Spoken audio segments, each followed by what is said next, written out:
Pasintabi po at sensitibo ang susunod na balita.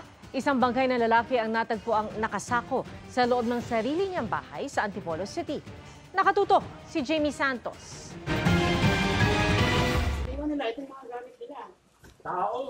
Nakasilid sa sako at naaagnas ang bangkay na ito nang matagpuan Biyernes ng hapon sa Sitio Lower Manalite 1, Barangay Bagong Nayon, Antipolo City. Ayon sa pamunuan ng barangay, nakatanggap sila ng tawag na may umaalingasaw na amoy sa kanilang lugar. Ang hinala po nila nung una, hayop. Natagpuan po namin na talagang naagnas ng bangkay ng tao. Nakalagay po siya sa may bandang mga basurahan, may mga kasamang basura na isako kaya hindi po halata na may itinapon na bangkay doon. Kinilala ang biktima bilang si alias Benok. Ang kanyang isinakong katawan nakita sa loob mismo ng kanyang bahay. Nasa advanced stage of decomposition na ito. Hindi na makilala at puno na ito ng uod. Hinala ng mga otoridad may naganap na foul play.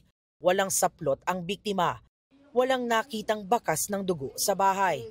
Ayon sa mga otoridad, tila raw sinadyang ayusin para maitago ang anumang ebidensya.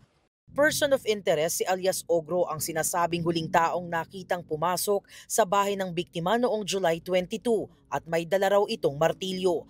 Madalas umano siyang mamalagi sa bahay ng biktima kasama ang mag-asawang sina alias Ena at Tor na pawang person of interest.